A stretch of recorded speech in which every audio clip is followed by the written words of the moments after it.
bring him in then. They want to get set up before Four? move the casket. That's Okay. why, yeah. We Okay. need that first. Okay? Luke, can I just Can we move the can I casket move over the here? casket maybe for now? No, the casket is over here. Please, please, please, they want to set up. Okay. Casket is over here. Yeah. For the viewing.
Now you guys, everybody can come. One by one to view as you want to do it. After the you can go into the chapel and sit.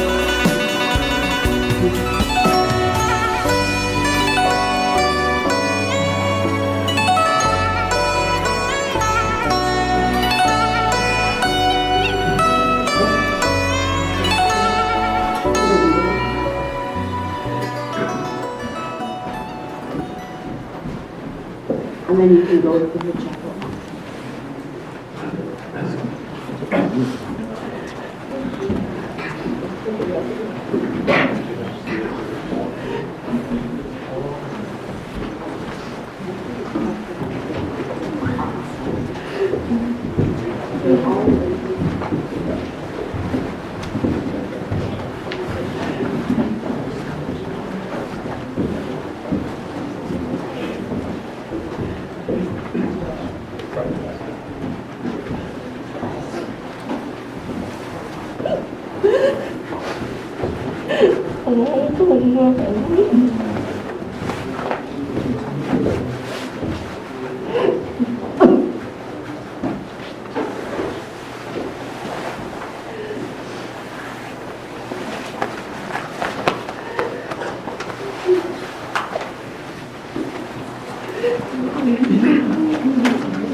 ไปกันเขียนบางกุ้ง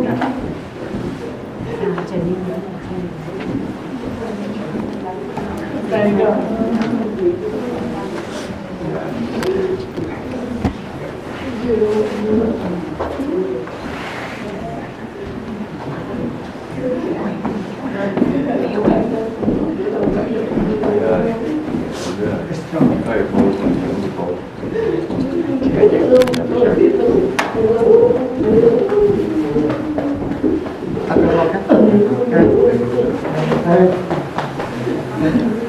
Maraming ako.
Oh, you turned the lens.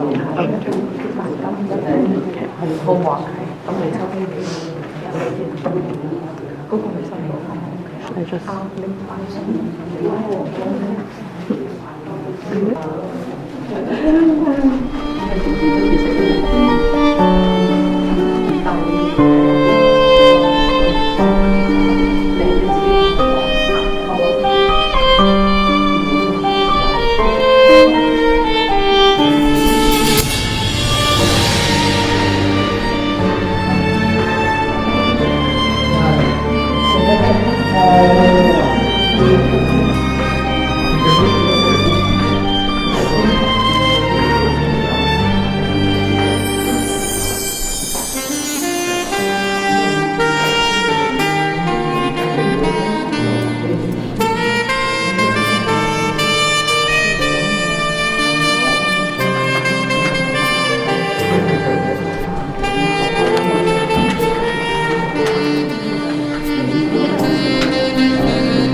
在婦女中受讚頌，你的親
教堂入口處迎接靈柩進入教堂。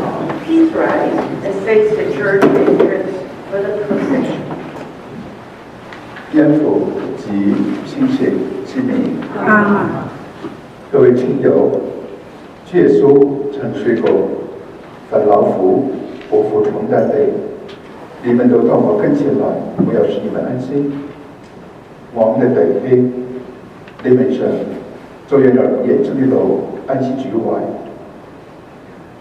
我們為了聽聲，感謝天主，因為天主曾賜他種種恩惠，尤其是靈氣，成為基督徒的大恩。我們的救贖既來自天主，讓我們一起呼求他帶領仁慈，祈求你們上弟兄。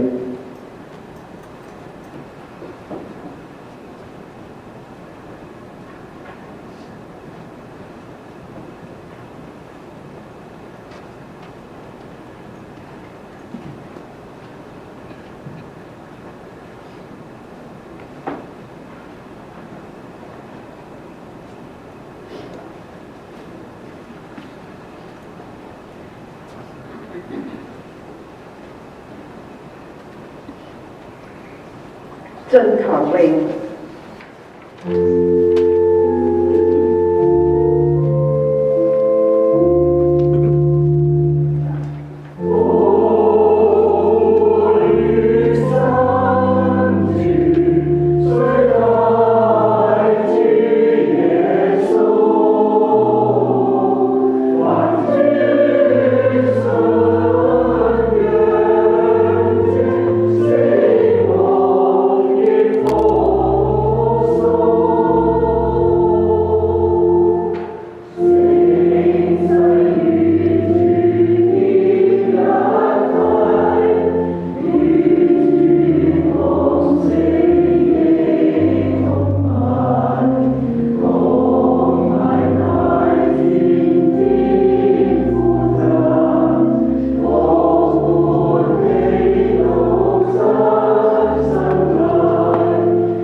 天主父從這日中呼你耶穌基督，讓佢恩寵及平安上於你我也與你心靈同在。各位親友，我們弟兄理論上曾接受水和聖經的洗禮，要在感恩禮中得到聖靈教導和基督身體聖靈滋養。我們知道，雖然感恩禮也是天國聖靈的預備，我們在感恩禮中連同整個教會紀念基督耶穌帶領我們由死亡進入永生的奧蹟，並祈求天主垂顧理論上弟兄，因此他在天上參與天國的事宜。現在我們為咗選生向主耶穌呼求，主基督，你是人民的羨慕，你引導亡者到達永生的歸處，求你恕你。上主，求你赦免。主基督，你借十字架與人修好，你使亡者擺脫一切罪惡的桎梏，求你赦免。上主，求你赦免。主基督，你從死亡中自由復活的永生，你把平安恩寵賜予亡者，求你赦免。上主，求你赦免。請大家祈禱。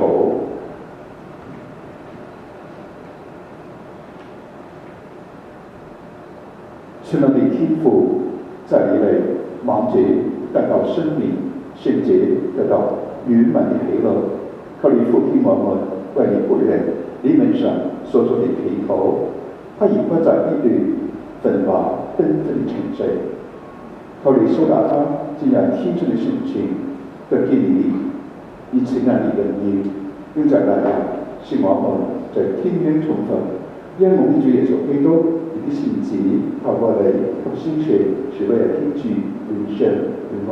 阿門。請坐。Please be seated. 他們去世是受了懲罰，離我們而去，彷彿是威民。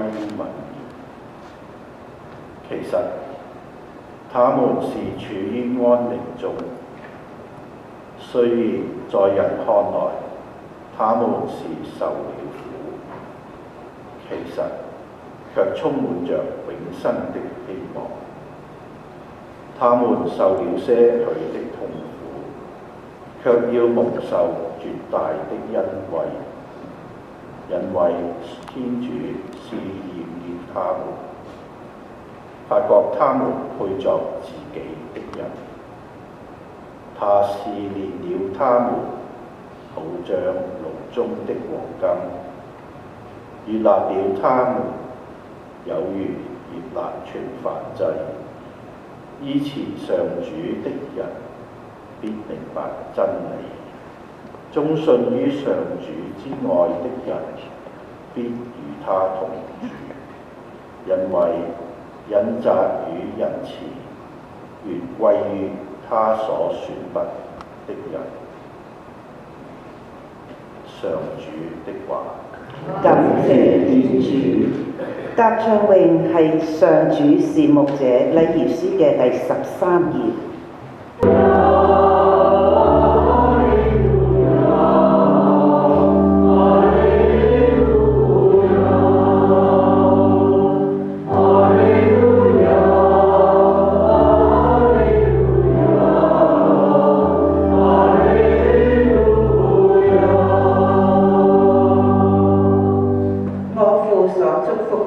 你們來吧，承受自創世以來給你們預備了的國度吧。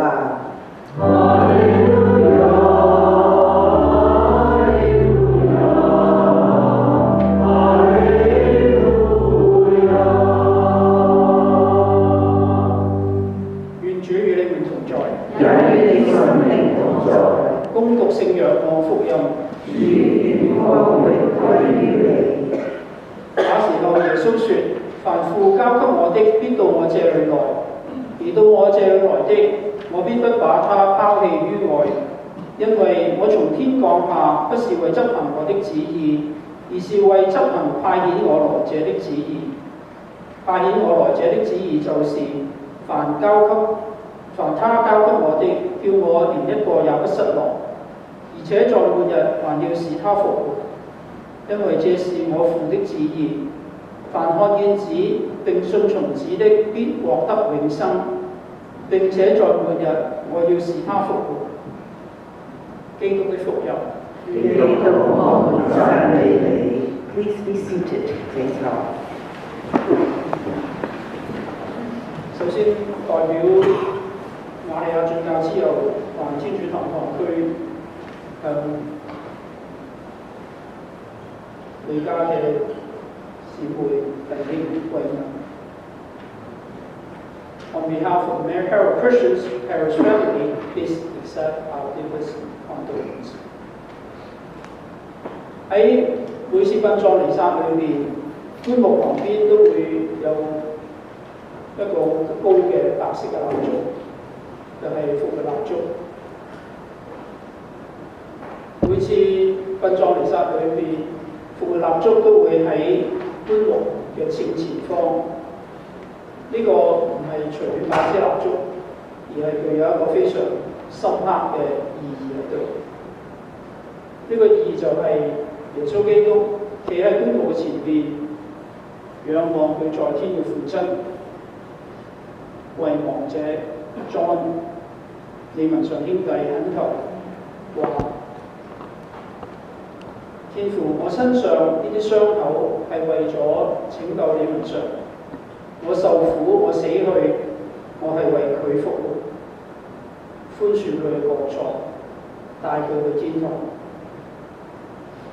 聖保祿宗徒喺格林多人後書講過，我哋知道那使主耶穌基督復活嘅，亦都要使到我哋同耶穌基督一齊復活，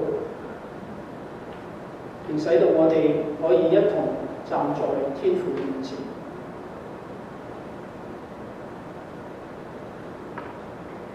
The tall white candle, the paschal candle, stand beside the caskets at every funeral mass. We call it the paschal candle because we light it firstly at Easter. And there are 5 grains of incense inserted into it, symbolizing the 5 wounds of Jesus. The 2 wounds in his hands, the 2 in his leg, and the wound in his side. It is very symbolic that this candle stands beside the casket during every funeral mass. It is almost like Jesus is standing beside the coffin, looking up at his heavenly Father and pleading on behalf of John, saying, "Lord, I bore these wounds in my body for the salvation of John. I suffered, I died, and I rose again for him. And for this, forgive him, Father, and take him to paradise." St. Paul in the second letter to Corinthians wrote this, "We know that he who raised the Lord Jesus to life will raise us with Jesus in our turn and put us by his side and you with us." 另外喺復活蠟燭上面有5粒乳香釘，上面寫住希臘字母第一個字母 Alpha， 而喺下邊寫住 Omega， 希臘最後嘅一個字母。換句話講，耶穌係我哋所做所言所行嘅一切嘅開始同結束。如果耶穌冇受到呢個5傷嘅傷害，所以耶穌係李文祥兄弟嘅開始同終結，亦都係我哋所有人嘅開始同終結，賦予我哋生命嘅真正意義。特別係我哋需要受到痛苦嘅時候。Also, in the paschal candle above the 5 grains of incense, we see the first letter of the Greek alphabet, Alpha. And below the 5 grains of incense, we see the last alphabet, Omega. In other words, Jesus is the beginning and end of all that we do, we say, we read, whatever. If it were not for Jesus suffering those 5 wounds, dying and rising, life would have no meaning. But Jesus was the beginning and end of John's life, and is the beginning and end of all our life. It is He who gives meaning to our life, especially in the times of suffering. 由越南到印尼到加拿大，李文祥兄弟面對好多唔同嘅挑戰同困難，佢盡佢自己一切嘅努力去克服一切，佢信靠天主嘅慈悲，信靠主耶穌基督嘅幫助。我記得佢每個主日多數都係4點半彌撒，會嚟參加主日彌撒。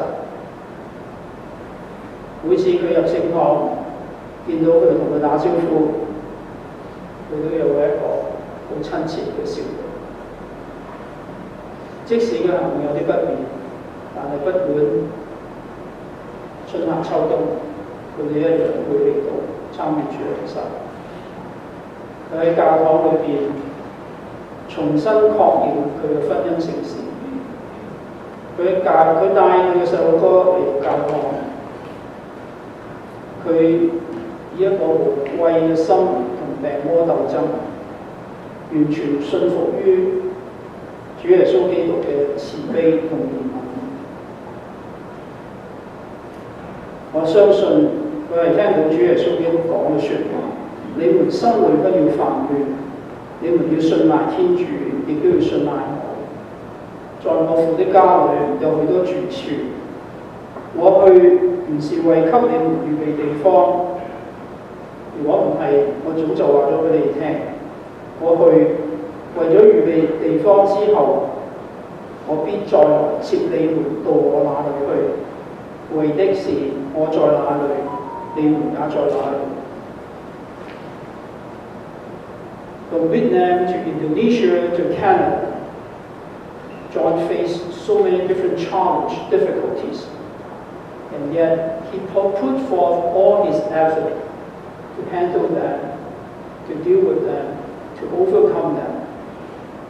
He trusted in his Lord, I remember he came to Sunday Mass with a big smile, although he has some inconvenience. No matter winter, no matter summer, all year round, he combated his marriage in the church. He brought his children to the church. He fought the illness courageously with his wholehearted trust in the Lord's mercy. I firmly believe he has heard what Jesus has said. Do not let your hearts be troubled. You have faith in God. Have faith also in me. In my Father's house there are many dwelling places. If there were not, would I have told you that I'm going to prepare a place for you? And if I go and prepare a place for you, I will come back again and take you to myself. So maybe 好少人能夠填補失去父親嘅缺口。對好多人嚟講，呢個係一個人生中最大嘅損失。喺呢個時候，顯然好難知道應該要講乜嘢，或者點樣去表達自己內心嘅想法同感受。我希望呢個簡短嘅道理，令到人可以有一個恩惠嘅信息，去懷念、紀念李文上天第一生同埋佢永恆嘅愛，同時亦都帶俾佢所有愛佢嘅人內心嘅平安。Few can ever feel the void of a loving Father. For many, there's almost the significant loss, the most significant loss of the entire life. In moments such as this is understandably difficult to know what to say or how to praise your thoughts and feelings. The confident message of this homily is serving John's life and his enduring love while bringing warmth to all who love him. 李文常弟兄嘅死亡唔係結束，我哋可以同佢再聚。每次喺彌撒之中，我哋聚集喺祭台之前，聚集喺耶穌前面。李兄弟亦都聚喺主嘅周圍，佢現在同主耶穌更加親近，享受同主耶穌更緊密嘅聯合。我哋都希望能夠充分分享佢呢一份喜樂。透過彌撒聖祭，透過彌撒感恩祭，我哋同主耶穌同李兄弟能夠有一個永恆結合。從呢個意義上邊，我哋仍然同李兄弟團聚喺埋一齊，而呢個方式係永恆不變，確實呢個係一個最好嘅方式，係一個永恆嘅方式。最幸福嘅人就係嗰啲能夠喺主耶穌基督嘅餐桌之前一齊嘅人。喺彌撒之中，我哋呢啲仲生存喺呢個世上嘅人，同過去死咗嘅人一齊喺主耶穌基督嘅餐桌團聚，共享主耶穌基督永恆羔羊嘅盛宴。我哋期望有一日，我哋喺世上生存，就係期望有呢一日。我哋無論生或死，我哋都喺期望藉着主耶穌基督嘅苦難同復活，能夠同佢一齊永遠享受呢份永恆嘅安寧。John's death is not the end. We can still be united with him. We are gathered here around the table of the Eucharist, around Jesus. And John 2 is gathered around the Lord. He is now closer to the Lord, enjoying a closer union with the Lord, which we also hope to share more fully. We are already beginning to share more fully in the future eternal union around the Lord by celebrating the Eucharist here. In that sense, we are still united with John. We are still united with him, but united with him with a new, deeper, more spiritual sense. We are united with him around the Lord, which is indeed then being united with someone around the Lord. Those who are the happiest together are those who are united around the Lord. In this Mass, and in every Mass, we, the living, are united with the dead around the world. We, living in the present, are united with those who have already attained what we hope for in the future.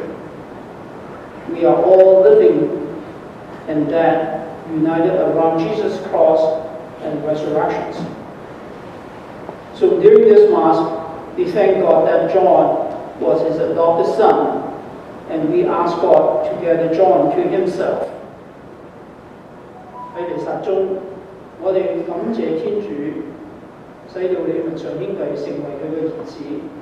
我哋都祈求天主將李文祥兄弟帶到佢身邊。望主賜予等永光，願永光照之，悉之安爽。凡諸信者靈魂，賴天主仁慈，悉之安爽。Eternal rest grant unto John, O Lord, and let your perpetual light shine upon him. May his souls and the souls of all the faithful depart through the mercy of God. Rest in peace. Amen.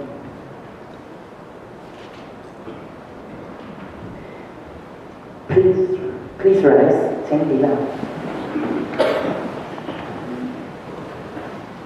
各位亲友，我們嘅基督是我們的救主，為相信他的人，這麼人對他一起呼喚。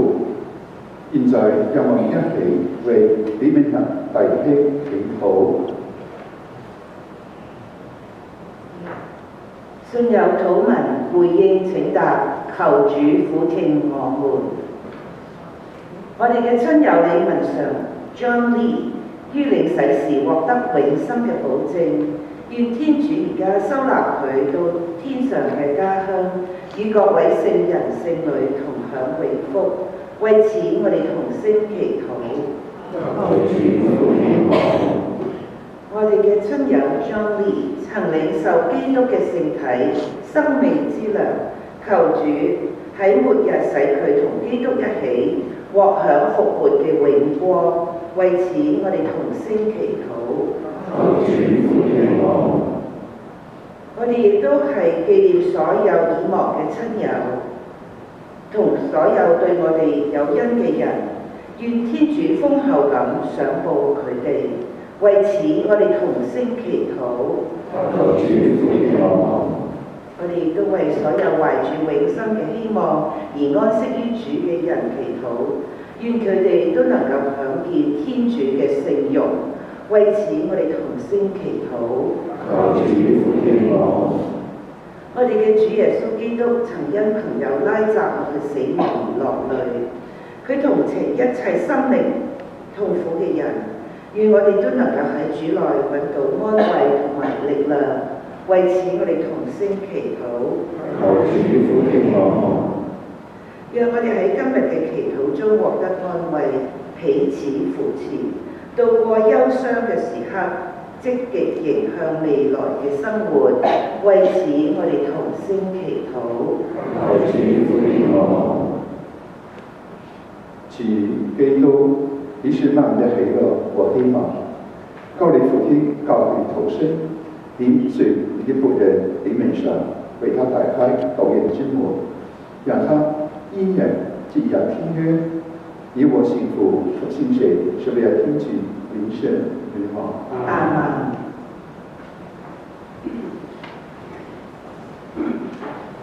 請坐。宋憲榮係練靈歌257首嘅重音嘅，杜憲榮 Offertory Hymn。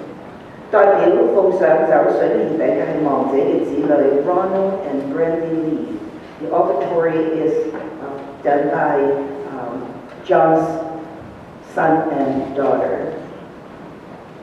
Thank you.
你创造了这些行为是要采圣的根源，因此来太平信神，神把这些灵本是成为我们的主耶稣基督的心态见证。今日是星期日是那几年病感接落嚟，下面地方都求他的门頭說：你們大家那邊聽，這就是我的身體，將為你們而犧牲。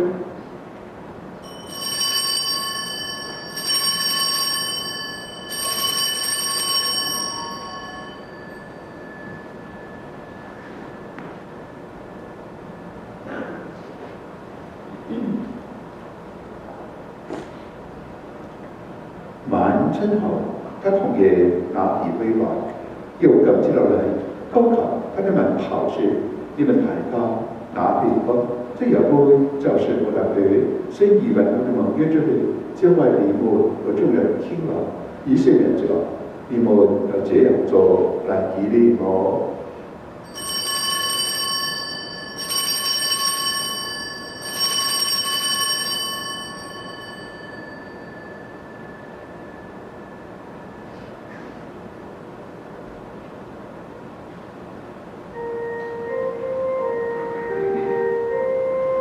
神的奥迹，請你立。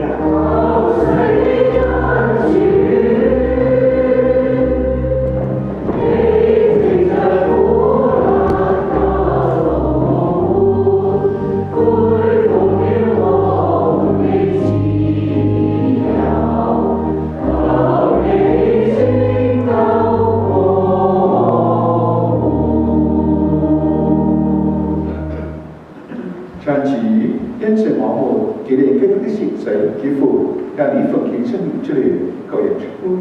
咁接來是我們帶着你來去侍奉你。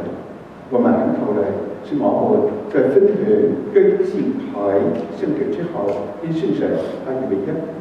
上主佢哋樹立同時的教會是你的子民，我們的教宗方濟各，我們的總主教 Richard 和全體聖職人員同埋德中感謝一起。佢哋樹立我們的天地理論上一種人士正法智慧，根據這信息與基督同在。佢哋是他和基督一樣的父。佢哋樹立為着父的希望，也是兄弟姊妹，並考慮樹立所有活着的人，使他們能建立光輝的生活。佢哋樹立我們眾人，是我們大於天主之母，同真人父瑪利亞。是我們的敬父聖的神，居上中途，以看一代在人的心人生來供養永生，便是我們藉着你的聖子耶穌基督讚美你、榮耀你。藉着基督，該同基督在基督內，並在聖子的光榮中，一切上天嘅榮耀都歸於你，隨我哋天主聖父，直到永遠。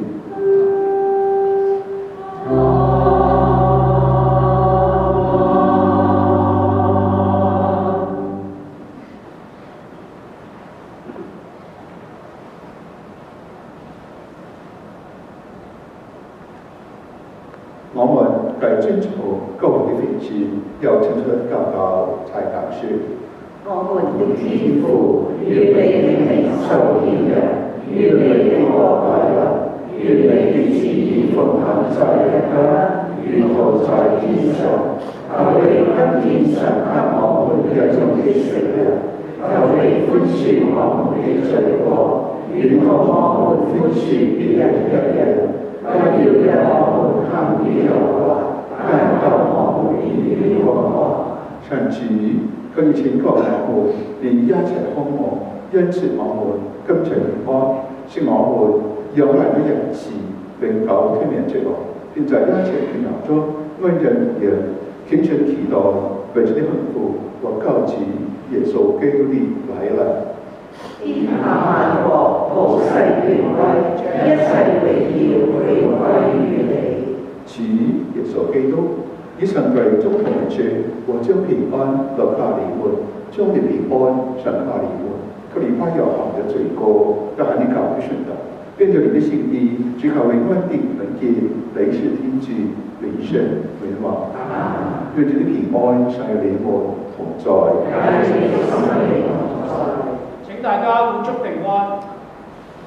forward, please.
請大家祈禱。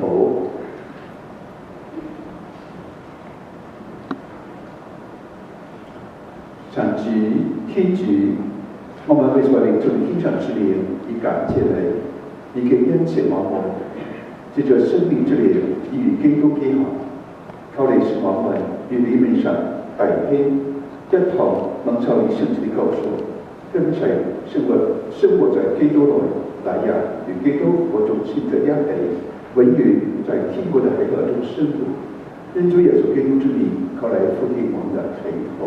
Amen. Please be seated. 李文常兄弟嘅女 Brandy 同埋仔 Ronald 咧，係會有以下對佢爸爸嘅分享。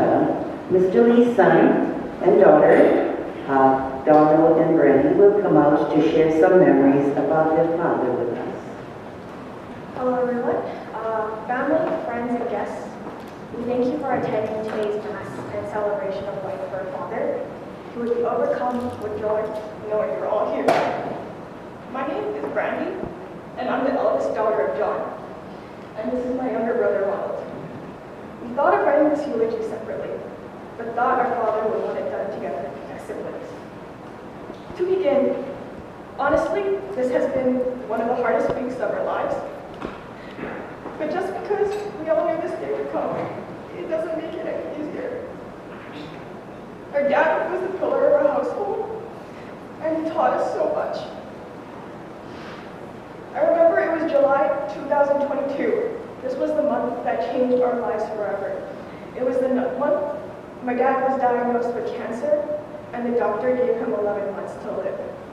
This shattered our lives instantly. My brother and I were not finished university yet, and knowing this, my father he fought his hardest to be here as long as possible. He taught us what resilience was. He was the definition of it. No matter how much he was hurting, he wouldn't show it, even until the very end. Dad always valued education. He told us in order to get a good job, we had to stay in school. We knew that our dad wanted more out of our career paths in education. Typical Asian parents' dream jobs. Doctors, lawyers, engineers. We didn't fulfill the goal of his, but we did the second best thing. We dated over. You would have liked that joke. My dad grew up in a traditional family, not knowing how to articulate his love for us. But he would show it to us in his actions. Whether it be attending our soccer games when we were kids, or listening to me duet for hours about what kind of new hot goss was happening amongst my friends. He would listen to all of it. He was more than just an amazing dad. He was my best friend. Before we get into the deep-hearted part of the eulogy, let's dive into a few short stories about our dad. My dad was quite the handyman. Knowing this, I would always wonder why my dad would ask me to help with the small things around the house. Fixing the washroom, working on the cars, other stuff. No more would take more than a day or two. Weird it would take that long, as he always promised me it would take 10 to 15 minutes. Seems that any job would take us much longer to do. Maybe around an hour or two. Maybe I was trying to trick me to do stuff. Would remind me of the times that he said on hot days that doing the dishes would cool us down. We weren't that stupid, were we? Sadly, we always did the dishes, so I guess it worked. Made me question if he wanted to teach us something or was just lazy. Maybe a combination of both. I mean, you see us, right? The laziness gene must have come somewhere. I kid. I knew that he wanted us to be independent, and this was his way of showing us. He knew his time with us was limited, and thought there was something he could enlighten us with. Our dad was also always hungry, probably where I get my constant comfort from. Growing up, we would make snacks throughout the day or night. We would ask him if he would like some. Most of the time, it would be, no, I'm okay, or I'm not hungry, I just ate. Some days we wouldn't ask as this was the case. But as soon as he heard the commotion in the kitchen, he would ask us what we were cooking, and when he was done, he would pick it up and bite. Our dad would also have the biggest potty mouth. Swears were common practice in our house. Growing up, we were told to listen to our parents, but growing up also comes with learning more and more of these words.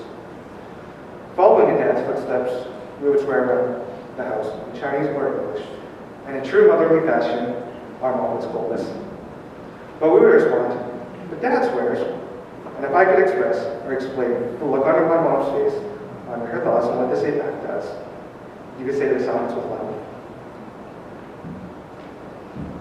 There's one more thing that I have to mention, my mom. He truly did love my mom with all his heart. Like I said earlier, he was never able to articulate it, but you could just see how much he cared about her. Dad, I hope you're listening to us right now. 我同細佬會照顧阿媽，我哋應承你。Please don't worry about anything and ascend into heaven. We'll make sure she's well taken care of. This goes to my next point. Family. Family to my dad meant everything. This was instilled to us from day one. He would always say, family would have each other's backs no matter what. Family is blood, and they always come first. I'm sure my dad is in heaven right now, laughing with his infectious smile and looking down at us. Even though his time has come to an end so soon, both my brother and I agreed that his legacy would not be forgotten. He may not have been able to see us get married or see his own grandkids, but his grandkids will know how amazing their Gopong and Yaya was. He truly did have the biggest heart. Success, wealth, and happiness are all things that the refugees come to look for. Don't know if our dad had any of those things near the end of his life, but he tried his damn best. That's all we could have asked for him. We love you, Dad. Thank you, everybody, for coming today. 多謝大家，有心。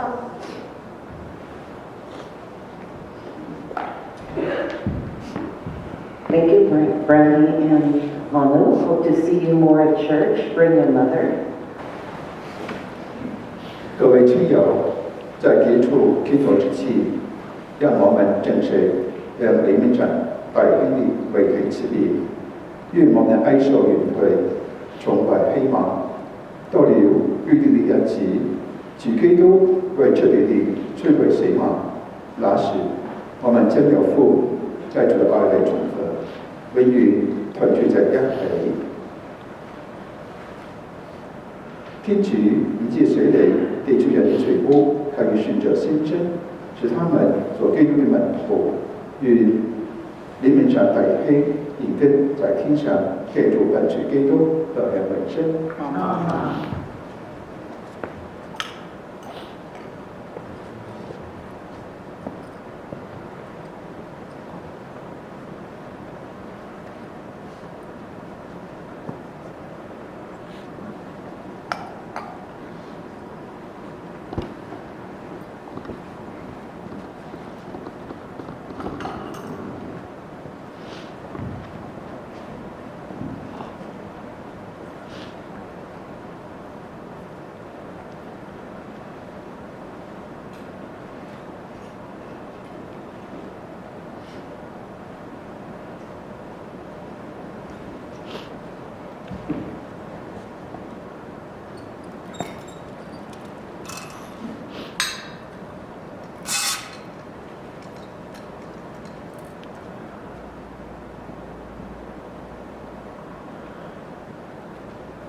天主，你做上了傳者，使他們的身體成為你聖傳的宮殿。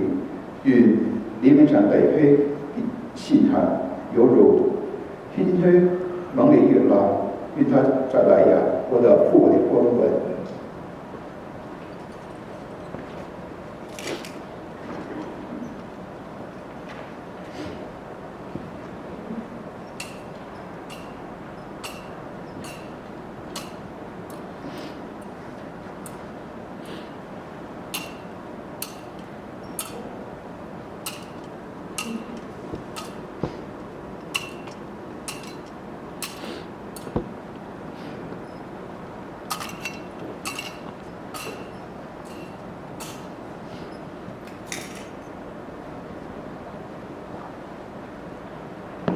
跟住嘅係書聖禱文回應請答禮儀書第7頁中嘅部分。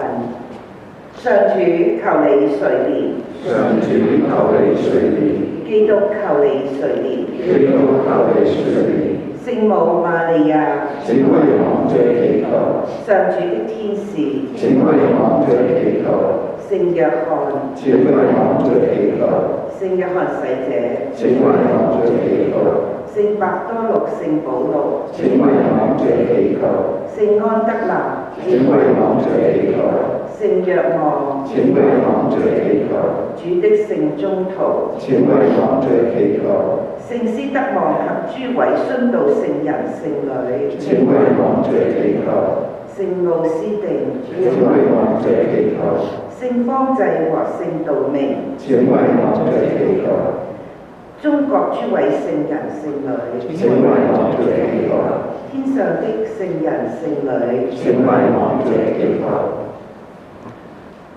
天上的聖者，請來輔助你們上弟兄，上主天使，請來迎接他，請接他到達天父台前。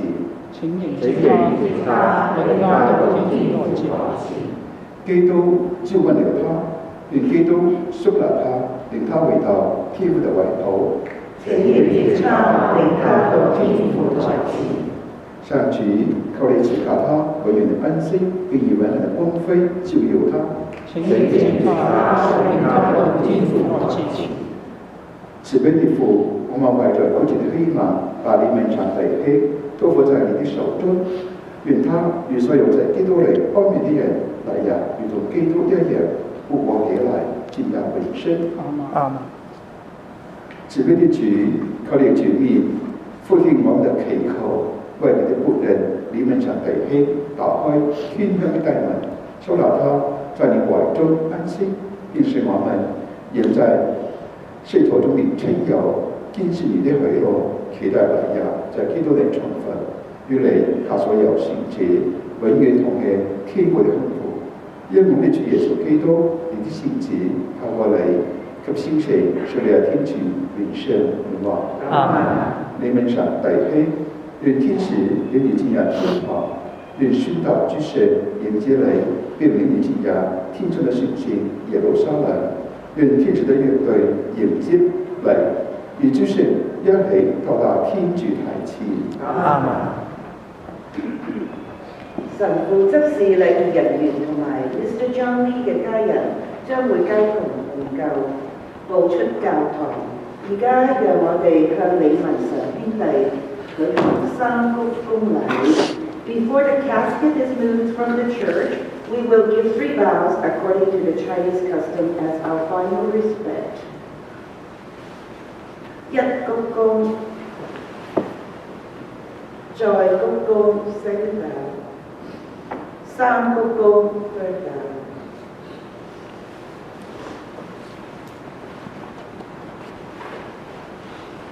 禮成詠係頌恩281首，耶路撒冷天上家鄉。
我父就祝福你们来，神就是创世以来，你们预备的请大家听。就让我们这个天主，你们上北非身体，承蒙少年进入我安慰，我们很高兴，受到他望你提升，是人为生，这一明白有情，因此带他为生从中平安，耶稣基督之名，请来你们上北非，你这个死的，让基督和死亡的结合。愿你能基督同樣永生。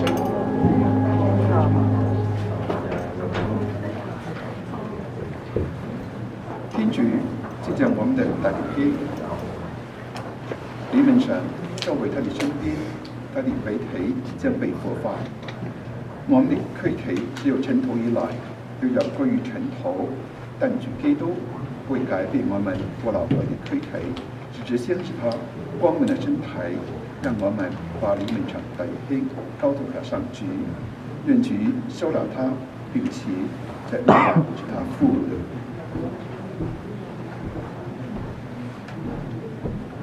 各位親友，主耶穌曾經說過：我就是復活，就是生命，信從我的，即使死了，仍有活着。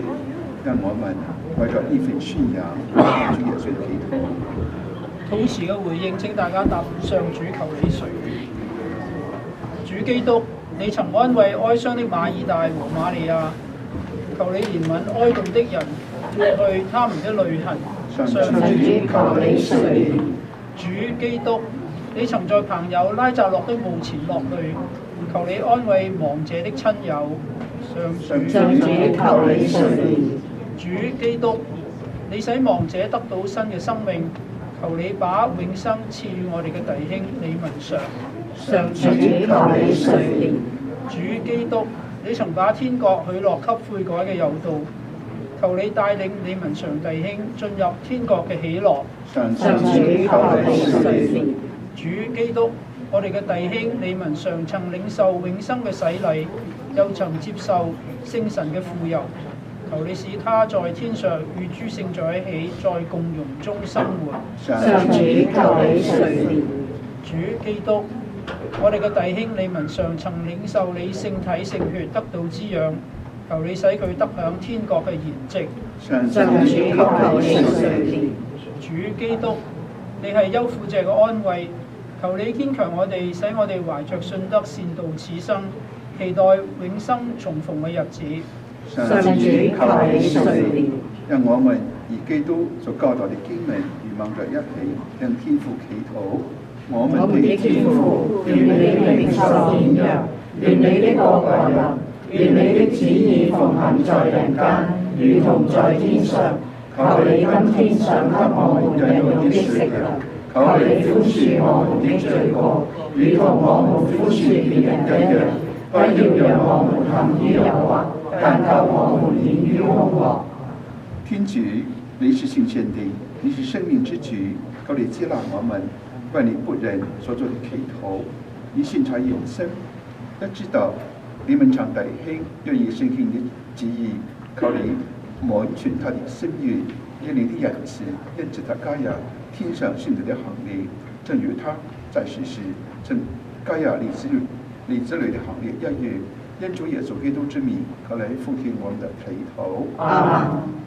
慈悲的主，你樂意俯聽謙卑者的祈禱，你明白人的哀傷，求你俯聽你子民的呼求，時時在場的親友，賜予他們力量，使他們保持着希望，期待着你無盡的恩惠。因主耶穌基督之名，求你俯聽我們的祈禱。阿們。上主，求你賜給你們場弟兄永遠的安息，願以你的榮光照耀他，願諸聖迎接他到天主台前，與主宣着一起永享安息。阿們。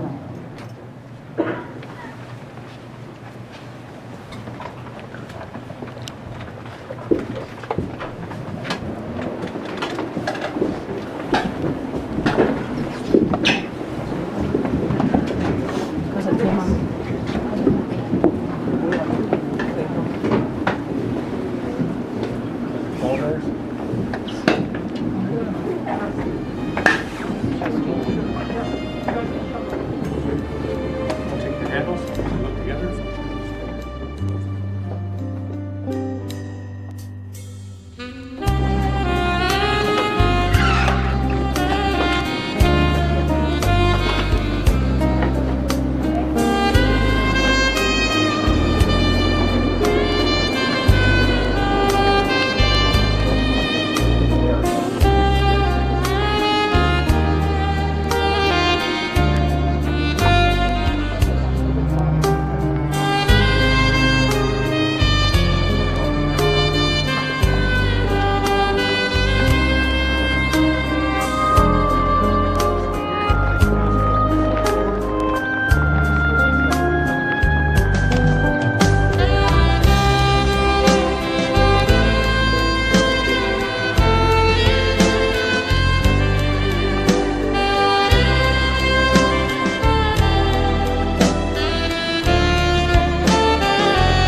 Ghiền Mì Gõ để không bỏ lỡ